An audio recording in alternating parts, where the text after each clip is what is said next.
अपने अपने चुनावी क्षेत्रों में पूरे देश में, राहुल गांधी की बात हो या प्रियंका गांधी की, अभिषेक बैनर्जी की बात हो या एमके स्टैलिन की, इन सब विपक्षी दलों ने जो तुष्टीकरण की राजनीति करते हैं, इन सब ने अपने अपने राज्यों में, अपने अपने क्षेत्रों में 5 गलत काम किए हैं।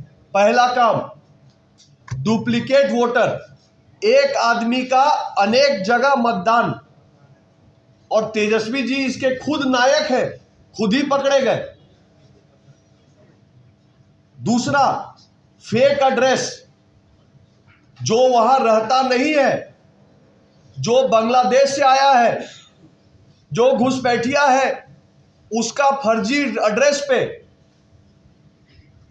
वोटर कार्ड बनवाने का काम। तीसरा, फेक परिवार के सदस्य बनाने का काम और वोटर बनवाने का काम। चौथा, 18 साल के युवा को नया वोट बनना है, अलग अलग उम्र के भी लोगों का वोट एक जगह से दूसरे जगह शिफ्ट कराने का काम। और पांचवा, भारी संख्या में अपने अपने विधानसभा और लोकसभा क्षेत्र में इन लोगों ने वोटर जोड़े हैं। मैं आपको तथ्य दे रहा हूं, राहुल गांधी जी जवाब दे कि उन्होंने रायबरेली में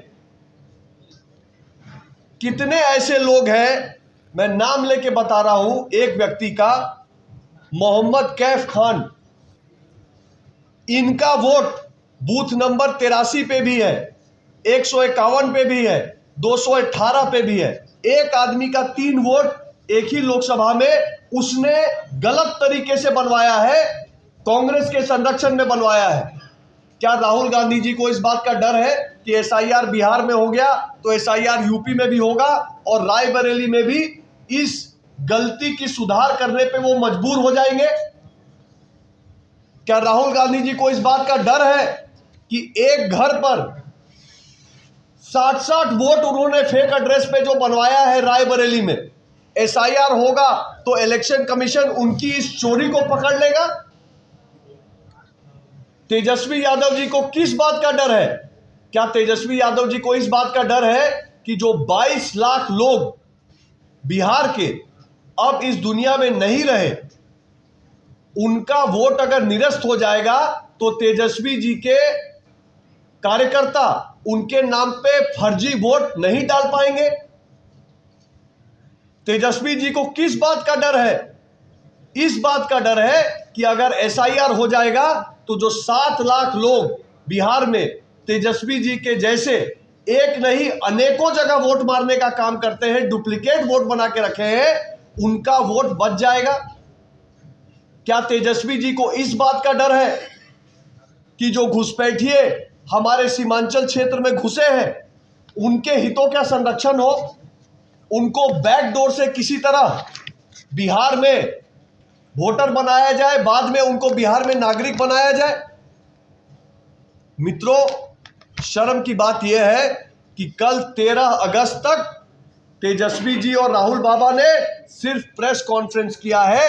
इलेक्शन कमीशन का मैं डाटा दिखा रहा हूं, राजद ने, कम्युनिस्ट पार्टी ने, कांग्रेस ने एक भी आपत्ति दर्ज आज तक नहीं की है।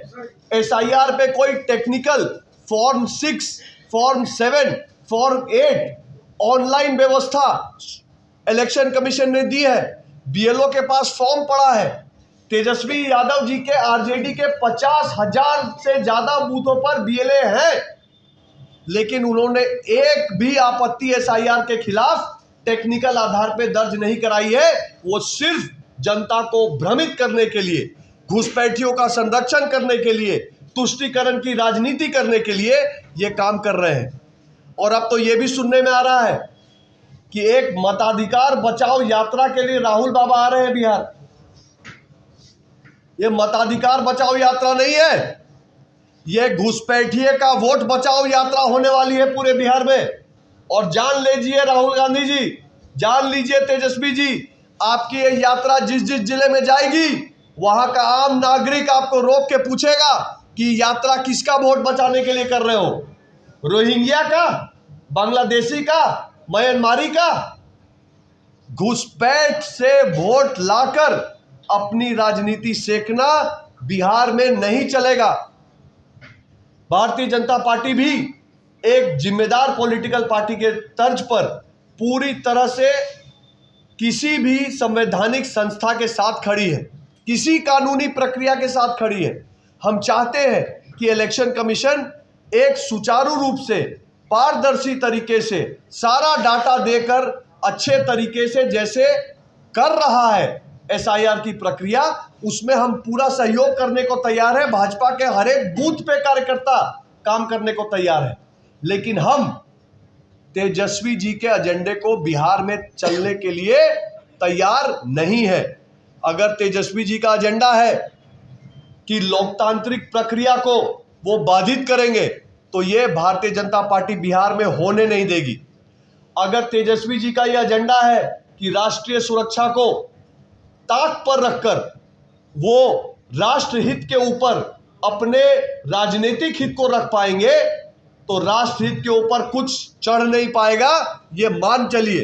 तेजस्वी जी का अगर यह एजेंडा है कि वो सामाजिक संतुलन बिहार का खराब करेंगे, घुसपैठियों को बिहार में अंदर लाकर बिहार को बंगाल जैसा बनाकर बिहार के सामाजिक वातावरण को डिस्टर्ब करेंगे, हमारी संस्कृति को खतरे में डालेंगे, तो तेजस्वी जी ये हम होने नहीं देंगे। मित्रों, इलेक्शन कमीशन जो एसआईआर की प्रक्रिया कर रहा है, क्यों कर रहा है? इसलिए कर रहा है कि इलेक्शन कमीशन वोटर लिस्ट में जो कमी है, एरर है, त्रुटि है, उसको ठीक करना चाह रहा है। अगर हमारा वोटर लिस्ट ठीक होगा तो हमारा लोकतंत्र और लोकतांत्रिक प्रक्रिया, चुनावी प्रक्रिया ठीक होगी।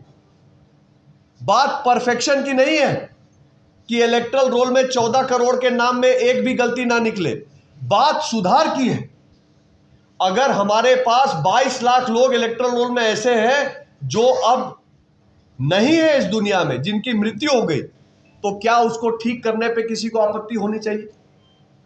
अगर पलायन करके हमारे यहां से 30-35 लाख लोग अब बिहार छोड़ के चले गए, यहां के मतदाता नहीं है, उनको अपने गांव में ढूंढना नहीं पा रहे हैं, उनका मुखिया, उनका पंचायत, उनका अड़ोस पड़ोस परिवार उनके बारे में कुछ नहीं बता पा रहा है, तो क्या उनको फिर भी बिहार में मतदाता होना चाहिए ताकि तेजस्वी जी का कोई कार्यकर्ता उसका फर्जी वोट मार के आए? मेरा यह मानना है कि एसआईआर इलेक्टरल रोल के सुधार के लिए है। इसको परफेक्शन का मुद्दा बनाकर तेजस्वी जी, राहुल गांधी जी और इंडी अलायंस झूठ, भ्रम और भय का सहारा लेके अपना राजनीतिक उल्लू साध रही है, और इसको हम बिहार में होने नहीं देंगे। लोकतांत्रिक प्रक्रिया बिहार में आएगी और हम संवैधानिक संस्थाओं के साथ मिलकर सभी पार्टियों का आह्वान करते हैं, बल्कि जनता का आह्वान करते हैं कि ऐप के माध्यम से जनता भी अपना voter card EPIC number check करे। अगर आपके डाटा में कोई कमी है तो आप फॉर्म 678 के प्रयोग से ऑनलाइन भर के इलेक्शन कमीशन की इस मुहिम में सहभागी बने, एक जिम्मेदार नागरिक बने। भारतीय जनता पार्टी का काम झूठ बोलना नहीं है, भ्रम फैलाना नहीं है, भय फैलाना नहीं है। ये समस्या है कि लालटेन वाले हमेशा झूठ के अंधकार में रहना पसंद करते हैं, लेकिन अब बिहार के घर घर तक रोशनी पहुंचती है, और अब तो बल्कि फ्री बिजली पहुंचती है। अब ये झूठ चलने वाला नहीं। मैं पूरे बिहार के सभी वासियों से आग्रह करता हूं कि आगे बढ़े और इलेक्शन कमीशन की इस मुहिम में सहभागी बने, सहयोग करें। धन्यवाद, नमस्कार।